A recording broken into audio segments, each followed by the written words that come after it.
안녕하세요. 여러분들의 삶이 늘 눈부시게 빛나길 바라는 루나펄스입니다. 여러분은 자신을 돌아보고 싶을 때 읽는 책이 따로 있나요?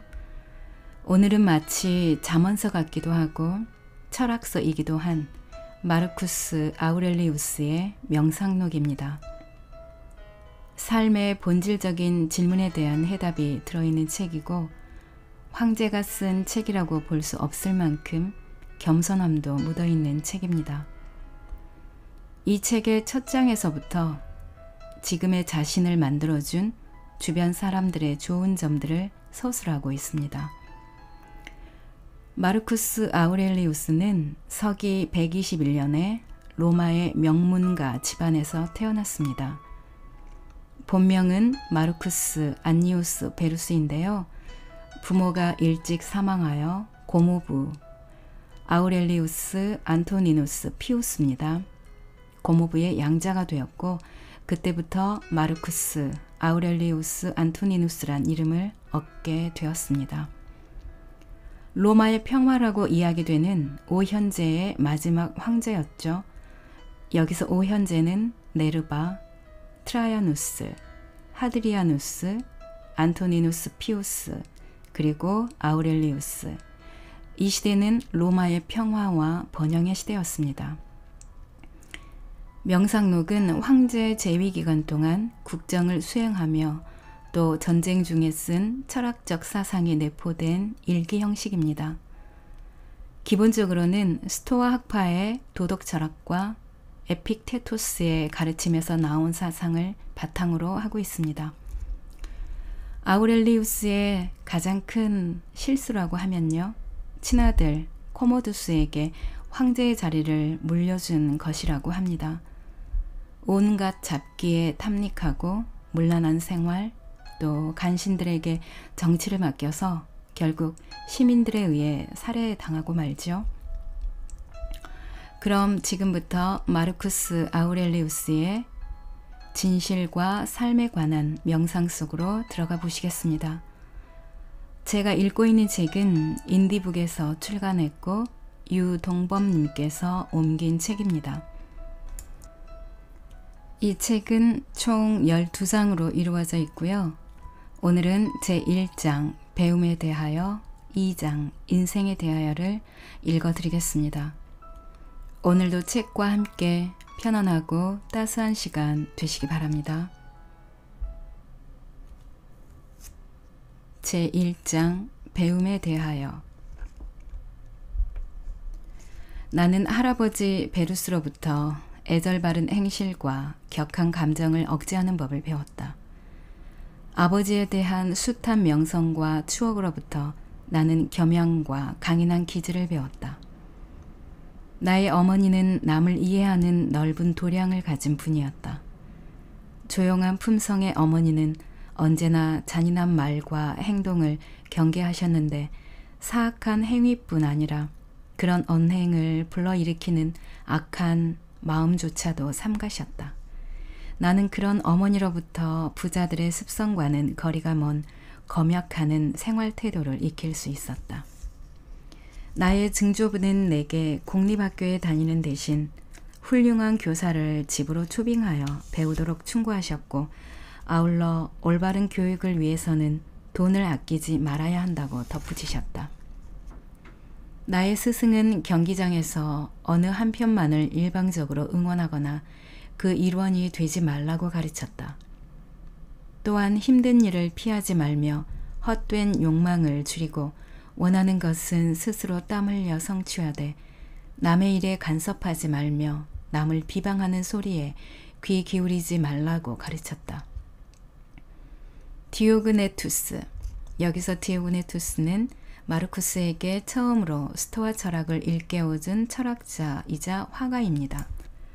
디오그네투스는 경솔한 일에 몰두하지 말 것, 주술이나 악귀를 쫓는 미신을 믿지 말 것, 닭싸움 따위에 저급한 오락에 매달리지 말 것을 충고했다. 그의 충고를 좇아 나는 주위의 선한 언행에 귀 기울였고 철학을 가까이 하게 되었으며 나중에는 바키우스와 탄다시스, 마키아누스 등으로부터 가르침을 받게 되었다. 그리하여 나는 어려서부터 말과 생각을 글로 쓰는 법을 익혔으며 그리스의 철학자들이 행했던 것보다 더 엄격한 자기 수련의 방법을 배울 수 있었다. 루스티쿠스, 여기서 루스티쿠스는 마르쿠스의 친구이며 스토아 학파 철학자이고 마르쿠스에게 법률을 가르쳤습니다. 루스티쿠스에게서는 마음을 수양하는 법을 배웠는데 그는 공리공론을 꾸미거나 사변적인 회고록이나 쓰며 잘난 체하는 궤변 논자들을 경계하라고 일렀다. 또 인격자인 양 자기를 내세우거나 과시를 위한 자선 행위 혹은 수사학과 언어의 유희를 삼가고 집안에 있을 때에는 화려한 의상을 입지 말라고 충고해 주었다. 글을 쓸 때는 쉬운 문체로 써야 한다고 말했으며 또한 언쟁을 벌이거나 무례하게 행동하여 사이가 나빠진 사람일지라도 그쪽에서 화해를 청한다면 즉시 응해줄 수 있는 너그러운 기풍을 가지라고 말했다. 아울러 독서를 할 때는 피상적인 이해에 만족하지 말고 내용을 정확하게 읽을 것, 말 잘하는 사람에게 쉽게 설득당하지 않도록 경계할 것 등을 배웠다. 그는 또 자신이 아끼던 장서 에픽테토스의 논설문 인생 강의를 내게 선물하여 기쁨을 안겨주었다. 나는 아폴로니우스, 여기서 아폴로니우스는 마르쿠스의 철학 교사입니다. 아폴로니우스로부터 의지와 확고한 결심의 진정한 가치를 배웠으며 냉철한 의지 외에는 그 어떠한 것에도 의존하지 말아야 함을 깨달았다. 그는 불치병, 자식의 죽음 등 견디기 힘든 시련과 역경 속에서도 이성을 잃지 말아야 한다는 점을 역설했다. 또한 가장 격정적인 힘과 온전히 휴식할 수 있는 능력은 양립할 수 있음을 몸소 보여주었다. 그는 철학상의 여러 원리를 해석함에 있어 자신의 경험과 학식은 극히 사소한 가치밖에 되지 않음을 명확히 자각하고 있는 사람이었다. 섹스투스에게는, 여기서 섹스투스는 마르쿠스의 철학 교사입니다. 사랑과 위험으로 가정을 다스리는 법과 자연에 순응하며 사는 법, 자신을 다스리는 엄격함, 동료들에 대한 애정어린 관심, 무지하고 무분별한 사고방식을 가진 이들에게 너그러운 관용을 베푸는 법 등을 배웠다. 섹스투스는 누구와도 쉽게 융화하는 성격으로 주위 사람들로부터 늘 두터운 존경을 받았다. 그는 또 실생활에 필요한 처세술을 터득하여 그것을 조직적인 형식과 질서에 맞추는 재능도 두루 갖추었다. 그는 분노를 비롯한 어떠한 감정의 동요도 얼굴에 나타내지 않았으며 항상 평온한 마음을 유지하고 모든 감정으로부터 초월해 있으면서도 매우 다정다감했다. 누군가를 칭찬할 때에는 과장이 없었으며 단 한 번도 자신의 해박한 지식을 과시하는 일이 없었던 고매한 인격의 소유자였다. 문법학자 알렉산더, 여기서 알렉산더는 그리스인으로 문법학자입니다. 알렉산더로부터는 남을 헐뜯는 행위는 그릇된 것임을 배웠다. 그는 누군가 비속어나 문법에 어긋난 문장을 사용할 때에도 그것을 비난하거나 헐뜯지 말고 올바른 표현 방법을 암시하되 그 방법은 직접적인 말이 아닌 그 사실에 관한 질문이나 답변 형식으로 할 것을 배웠다.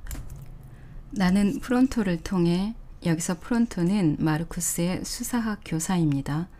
시기심이나 이중심리 그리고 위선 등이 폭군의 일반적인 특징임을 알게 되었으며 대체로 귀족 가문 출신들은 따뜻한 인간미가 결여되기 쉽다는 것도 알게 되었다. 플라톤 학파의 알렉산더, 여기서 알렉산더는 마르쿠스의 비서입니다. 내게 여러 면에서 모범이 되었다. 그는 시간이 없다는 말을 자주 하거나 쓸데없이 일 핑계를 대어 주위 친지들에 대한 의무를 저버리거나 우정과 인간관계를 등한시하는 오류를 범해서는 안 된다고 역설했다. 나는 스토아 학파인 카툴루스로부터 친구의 과실을 발견했을 때 무심히 내버려 두지 말고 그 본래의 성품으로 돌아갈 수 있도록 도와줄 것과 늘 스승을 존경하고 자녀들에게 진실한 사랑을 베풀 것 등을 배웠다. 나의 형 세베루스로부터는 친척을 사랑하고 진리와 정의를 실천할 것을 배웠다. 세베루스는 모든 사람에게는 똑같은 법칙이 존재한다는 것, 즉 평등의 권리와 언론의 자유에 기초한 국가관을 가르쳤으며 통치자는 국민의 권익 옹호를 최대 관심사로 삼아야 한다는 것도 일깨워 주었다. 또한 철학에 대한 일관된 입장과 선행을 베푸는 것의 중요성을 배웠다. 모든 일에 명료한 그는 자신이 못마땅하게 여기는 사람에게도 일부러 감정을 숨기지 않았다. 그래서 친구들은 그에 대해 구구한 억측을 품을 필요조차 없었다. 막시무스는 자제력이 뛰어난 사람으로 어떠한 경우에도 확고부동한 목표를 흐트리는 법이 없었다. 여기서 막시무스는 스토아 학파의 철학자로 마르쿠스의 총애를 받았고 집정관을 지낸 사람입니다. 그는 몸이 아프거나 혹은 그 밖의 시련 속에서도 항상 밝은 표정을 지었고 자신의 의지대로 말하고 옳다고 판단되는 것을 묵묵히 실천하는 모습을 보여주었다. 그는 다른 사람에게 악의를 품거나 범하는 일이 없었고 놀라거나 두려움을 겉으로 드러내는 법이 없었으며 당황하거나 실망하지도 않았다. 또 거짓 웃음으로 고통을 포장하는 일도 없었고 미심쩍은 일을 한 적도 없었으며 자비와 덕행과 용서에 인색하지 않았고 모든 거짓으로부터 자유로웠다.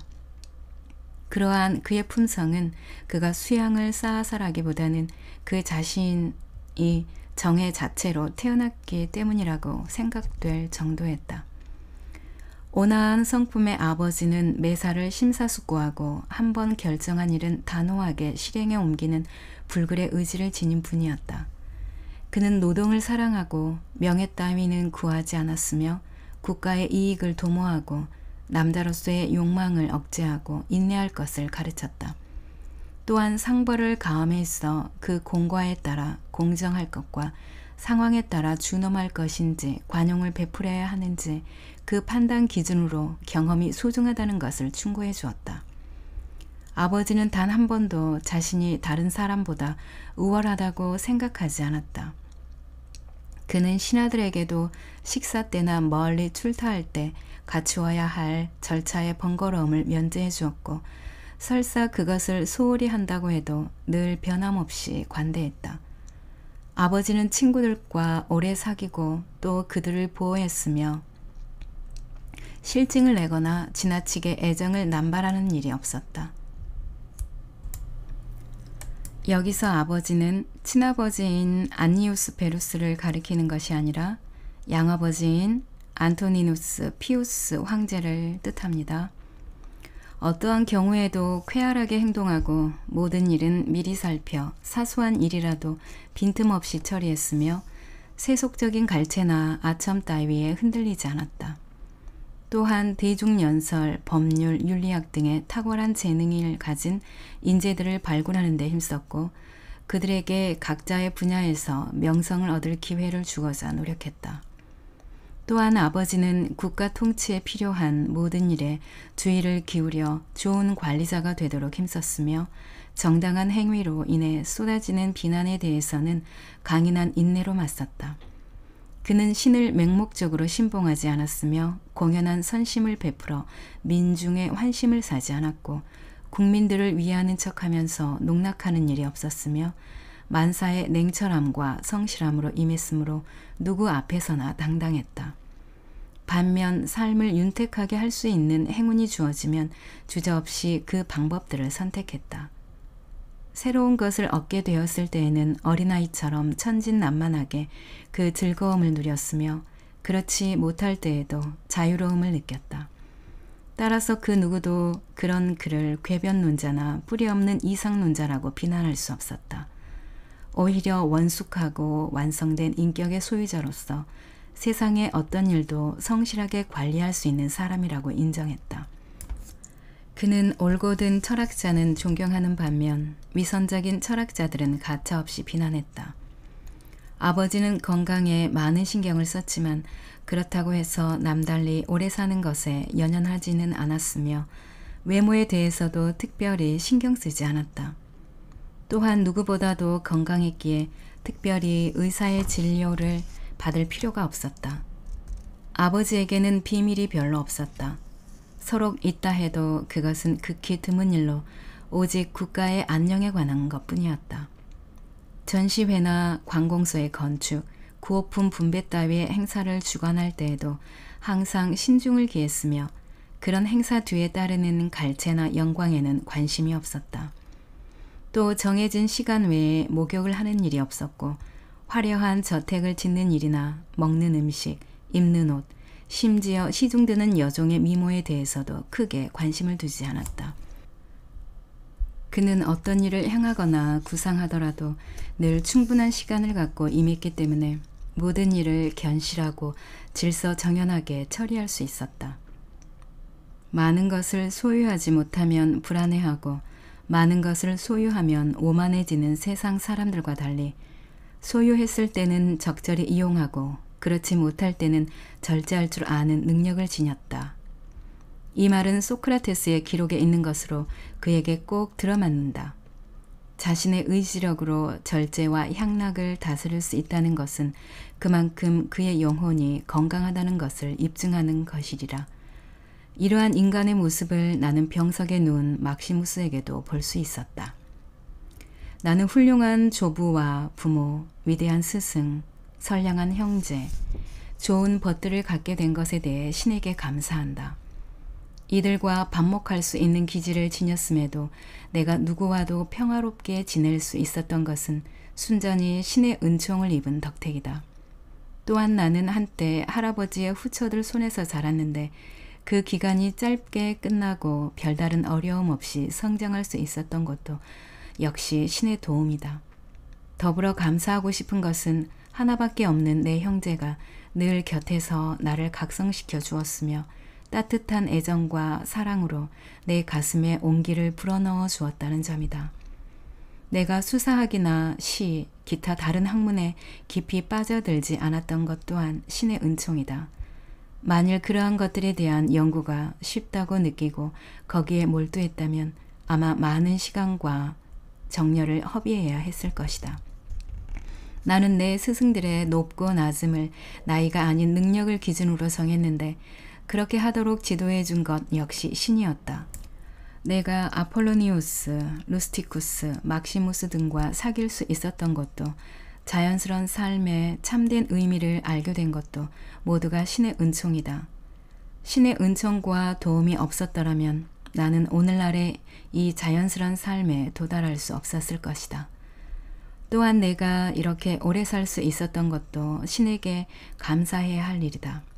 그리고 베네딕타나 테오도투스 이후 별다른 연정에 연루되지 않은 건 역시 신의 은총이다. 루스티쿠스와는 자주 언쟁을 벌였지만 가슴에 회한이 남을 정도로 실수를 한 적은 없었다. 어머니가 일찍 돌아가신 것도 불행한 일이지만 돌아가시기 전 몇 년을 나와 함께 지낼 수 있도록 허락해 주신 것 역시 크게 감사드릴 일이다. 도움을 청하는 이들을 바로 도울 수 있는 능력이 내게 있었다는 점, 남에게 도움을 청할 필요가 없었다는 점도 늘 감사하다. 유순하고 이해심 많고 소박한 성격의 여자를 아내로 맡게 해준 것에 대해서도 감사드린다. 또한 자식들을 훈육할 훌륭한 스승을 만나게 해준 일, 내가 아팠을 때 꿈속에서 그 치료법을 일러주었던 일 등에 대해서도 감사의 기도를 빠뜨릴 수가 없다. 마지막으로 내가 철학에 심취해 있으면서도 궤변론에 흔들리지 않았다는 것, 논리학, 법학, 자연과학 등의 탐구에 많은 시간을 허비하지 않게 해주신 점에 대해서도 감사드린다. 이런 모든 축복은 하늘과 운명의 도움 없이는 불가능하기 때문이다. 제2장 인생에 대하여. 아침에 눈을 뜨면 먼저 스스로에게 말하라. 오늘 나는 침착하지 못한 자, 배영망덕한 자, 사기치는 자, 오만불손한 자, 제 이익에만 눈먼 자들과 만나게 될 것이다. 그들의 그런 행동은 모두 선과 악에 대한 무지에서 비롯되는 것이다. 그러나 나는 선의 고귀함과 악의 비굴함 양면을 모두 보고 있으며 악인들의 일반적인 본성 또한 알고 있다. 우리는 똑같이 이성과 신성을 부여받았다는 점에서 보면 악인들 역시 나의 형제이다. 때문에 나는 그들에게 분노할 수 없으며 싸울 수도 없다. 왜냐하면 우리는 마치 두 손이나 두 발, 양쪽 눈썹이나 위아래 치아처럼 태어나면서부터 서로 공존하고 있기 때문이다. 그러므로 서로 경계하고 증오한다는 것은 자연의 순리에 어긋나는 것이며 분노와 질시는 서로에게 해가 될 뿐이다. 나는 무엇인가? 그것은 다만 보잘것없는 살덩어리와 한 줄기 호흡, 그리고 이것들을 지배하는 이성, 그것이 나의 정체이다. 지금 읽고 있는 책은 던져버려라. 더 이상 자신을 속이지 말라. 책은 당신을 구성하는 일부분이 될 수 없다. 죽음을 눈앞에 둔 사람처럼 당신의 육체를 무시하라. 육체를 이루는 피와 뼈와 신경 조직과 혈관을 잊어버려라. 호흡이란 한 가닥 공기에 불과하다. 항상 같은 공기가 아니라 매 순간 새로 들이마시고 토해내는 공기일 뿐이다. 인간을 지배하는 것은 이성이다. 이 점을 상기하라. 사리사욕에 이끌려 이성을 노예로 만들지 말라. 꼭두각시처럼 반사회적인 행동에 자신을 올가매고 조종당해서는 안 된다. 또한 오늘을 불평하고 내일을 한탄함으로써 스스로를 운명의 노예로 전락시키지 말라. 만물은 신의 섭리로 충만하다. 심지어 운명과 우연의 변화조차도 자연의 법칙에 해당한다.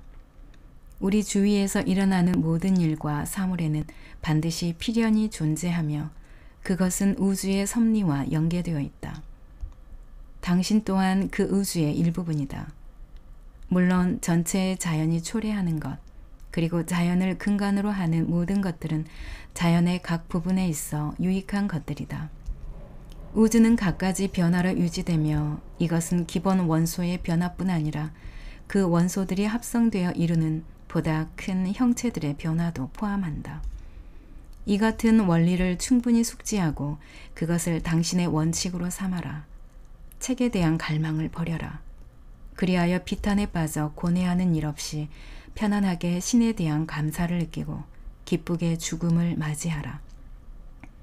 우리는 오랜 세월 동안 신으로부터 수없이 많은 은총을 받아왔다. 다만 그것을 알아차리지 못하고 이용하지 못했을 뿐이다. 지금이야말로 당신 안에 있는 우주의 본성과 당신을 조정하는 지배자의 존재를 깨달을 때이다. 또한 당신에게 주어진 시간에 한계가 있음을 기억하라. 그리고 그 시간을 당신의 지혜를 증진시키는 데 활용하라. 그렇지 않으면 그 시간은 영원히 사라져 다시는 돌아오지 않을 것이다. 매 순간 로마인의 한 사람으로서 또한 하나님의 자녀로서 자신에게 닥쳐올 모든 일을 정확하고 공정하게 그리고 위엄과 사랑으로 행하겠다는 결심을 새롭게 하라. 또한 여러 가지 잡념으로부터 벗어나도록 노력하라. 지금 이 순간을 마치 생의 마지막 순간인 것처럼 행동해야만 모든 잡념으로부터 해방될 수 있다. 온갖 위선과 경솔함, 이성의 명령에 대한 감정적인 반항, 자기 과시, 자신의 운명에 대한 불평, 불만을 떨쳐버려야만 스스로를 위로하고 안정을 되찾을 수 있다. 신들의 경건한 생활처럼 매일매일 고요 속에서 생활하기 위해 명심해야 할 것은 아주 사소한 것들에 불과하다. 신은 우리에게 그렇게 많은 것을 요구하지 않는다. 당신의 영혼을 너무 학대하고 있지는 않은가? 그렇다면 머지않아 당신 자신을 존중할 기회조차 사라져버리고 말 것이다. 모든 인간의 생명은 영원하지 않으며 그것마저도 끝나가고 있다. 그런데도 당신은 스스로를 존중하지 않고 오히려 타인의 영혼에 자신의 행복을 의탁하고 있다. 당신은 주위에서 일어나는 온갖 복잡한 일들로 인해 마음이 혼란스러울 것이다.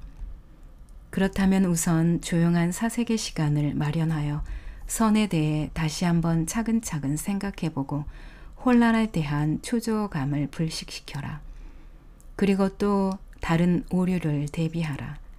왜냐하면 당신은 많은 일을 하느라 이미 지쳐있기 때문에 그 어떤 노력도 지향할 목적도 세우지 못할 수가 있는데 이것처럼 어리석은 일도 없기 때문이다. 다른 사람이 무슨 생각을 하고 있는가에 대해 무관심하다고 해서 불행해지지는 않는다. 그러나 자신의 마음속 움직임에 주의를 기울이지 않는 사람은 반드시 불행해진다. 항상 이것만은 가슴속에 간직하고 있어야 한다. 즉, 우주의 본성은 무엇이며 나의 본성은 무엇인가? 또한 이 둘은 서로 어떤 관계가 있는가? 나는 어떤 것의 일부분이며 또한 어떤 것의 전체가 되는가? 나는 자연의 일부이며 자연을 쫓아 말하고 행동하는 것을 방해할 자는 이 세상에 아무도 없다는 사실을 상기하라. 인간의 여러 가지 죄악을 비교 연구한 테오프라스투스는 이렇게 말했다. 욕망으로부터 비롯된 죄는 분노로 인해 저질러진 죄보다 더 비난받아야 마땅하다. 왜냐하면 분노로 인한 흥분은 어느 정도의 고통과 양심의 가책을 느끼게 되지만 욕망으로부터 생겨난 죄는 쾌감에 의해 좌우되는 것으로 훨씬 무절제할 뿐 아니라 나약함에서 나온 것이기 때문이다. 이 주장은 경험과 철학이 뒷받침해주고 있다. 이는 고통에 의한 죄는 어떤 부당한 처사에 대해 자신도 모르는 사이 자제력을 잃은 것이고 쾌락에 따른 죄는 욕망에 대한 일시적인 충동이 악을 행하도록 자극한다는 뜻이다. 만일 신들이 실제로 존재하지 않거나 존재하되 인간의 일에는 도통 관심이 없다면 신들도 신의 섭리도 없는 이 생활이 무슨 의미가 있겠는가? 그러나 신들은 분명 존재하고 또 그들은 인간 세계를 다스린다. 또한 인간이 악의 구렁텅이에 빠지지 않도록 온갖 수단과 방법을 부여해 주었다. 그렇다면 인간을 악하게 만드는 것은 무엇인가? 대자연이 이 같은 위험을 강구할 만큼 무지할 리 없으며 혹 그렇다 해도 그것을 예방하고 교정할 능력은 충분할 것이다. 또한 우주가 능력 부족을 이유로 선과 악, 선인과 악인을 대치시키지는 않았을 것이다. 분명 생과 사, 명예와 치욕, 부와 빈곤, 쾌락과 고통 등은 선인이나 악인 모두에게 올 수 있는 것들이다. 그러나 이런 것들은 인간을 격상시키지도 격하시키지도 않는다. 따라서 선도 아니며 악도 아닌 것이다. 만물은 얼마나 쉽게 소멸하는가. 육체는 우주 속으로, 기억은 시간 속으로 순식간에 사라지고 만다. 이렇듯 모든 사물이 생겨나고 사라지는 그 본질은 무엇인가? 쾌락으로 우리를 유혹하는 것들, 고통으로 우리를 위협하는 것들, 허영으로 우리를 혼란스럽게 하는 것들의 본질은 과연 무엇인가? 우리는 그런 것들이 얼마나 천박하고 저급한 것이며 얼마나 가치없고 덧없이 사라지는가를 직시해야 한다. 우리는 그럴듯한 말과 주장을 통해 명성을 구축한 사람들의 진가를 판별할 줄 알아야 하며 또한 죽음의 본질을 꿰뚫어 봐야 한다. 우리가 죽음에 대해 진지하게 사색하고 막연히 떠오르는 공포심을 제거한다면 죽음이란 하나의 자연현상에 불과하다는 것을 깨닫게 될 것이다. 아니, 오히려 자연의 끝없는 번영과 순환을 위해 반드시 필요한 과정임을 인식하게 될 것이다. 당신이 만약 3000년 혹은 3만년을 산다 해도 잃는 것은 현재 당신이 영위하는 순간의 삶이며 소유할 수 있는 것도 지금 그 순간의 삶임을 명심하라. 그것이 긴 인생이든 짧은 인생이든 마찬가지이다. 지금 우리를 스쳐 지나가는 이 순간은 만인에게 공통된 소유물이며 잊혀지는 것 또한 한순간이기 때문이다. 인간은 과거나 미래를 잃을 수 없다. 왜냐하면 현재 갖고 있지 않은 것을 잃거나 빼앗길 수는 없기 때문이다. 어떻게 갖지도 않은 것을 잃어버린단 말인가? 그러므로 다음의 두 가지를 명심해야 한다. 첫째, 영원으로부터 전해지는 만물은 윤회를 거듭하는 것이어서 설사 당신이 그 순환을 100년, 200년, 아니 무한 세월을 두고 본다 하더라도 아무런 차이도 없다. 둘째, 가장 오래 산 사람이나 태어나자마자 죽은 사람이나 죽는다는 사실에는 변함이 없다. 왜냐하면 인간이 상실할 수 있는 것은 현재뿐이기 때문이다. 소유하지도 않은 것을 잃는 사람은 아무도 없다. 인간의 이성이 스스로를 해친다는 것은 이성이 이성 자체를 손상시키는 것이다. 즉 우주의 한 종양이 되는 것으로 자연의 한 부분에 속해 있으면서 그러한 환경과 투쟁하는 것은 우주를 향한 반란이기 때문이다. 자연은 개별적인 것들의 모든 본성을 내포하고 있다. 이성이 스스로를 상처 입히는 두 번째는 어떤 사람을 배격하거나 악의적으로 반목하는 경우이다. 세 번째는 이성이 쾌락이나 고통으로 인해 자제력을 잃는 경우이며 네 번째는 이를 행함에 있어 성실성 없이 건성으로 움직이는 경우이다. 마지막으로는 이성이 이렇다 할 목표도 없는 상태, 즉 어떤 사고나 분별력 없이 무모하게 정력을 쏟아붓는 경우이다.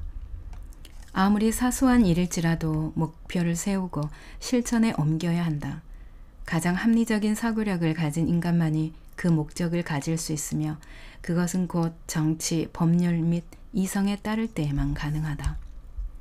무한한 시간 속에 한 인간이 차지하는 인생이란 순간에 불과하며 그의 존재는 끊임없이 윤회한다. 또한 그의 깨달음은 우둔하고 혼탁하며 그의 육체는 이내 썩어 없어질 운명을 지니고 있다. 운명은 전혀 예측할 수 없고 영혼은 한 줄기 해오리 바람과 같다. 다시 말해 육체에 속한 모든 것은 굽이치는 물결이고 영혼에 해당하는 것은 꿈과 환상과 신기루에 지나지 않는다. 삶은 하나의 전투이며 후세에 남는 명예란 망각일 뿐이다. 그렇다면 이 무기력한 인간을 깨우치고 인도할 힘은 과연 어디에 있는가? 그것은 오직 하나, 바로 철학이다. 그렇다면 철학자가 된다는 것은 무엇을 의미하는가? 그것은 자기 정신과 영혼 속에 신성을 안치시키고 그것을 모독하거나 해치는 일 없이 욕망과 쾌락을 초월하여 행동하고 거짓과 위선을 행하지 말며 행동이나 의사에 흔들림이 없는 것이다. 또 정해진 모든 운명이 자신과 같은 원칙에서 나온 것임을 자각하고 무엇보다 모든 생물이 그 구성 분자로 환원하는 것에 불과한 죽음마저도 인정하고 받아들일 수 있어야 한다. 죽음은 각 생물을 구성하고 있던 원소의 분해작용이다. 그것은 자연의 한 현상이고 자연에 종속되어 있는 것이므로 두려움 없이 받아들여야 한다.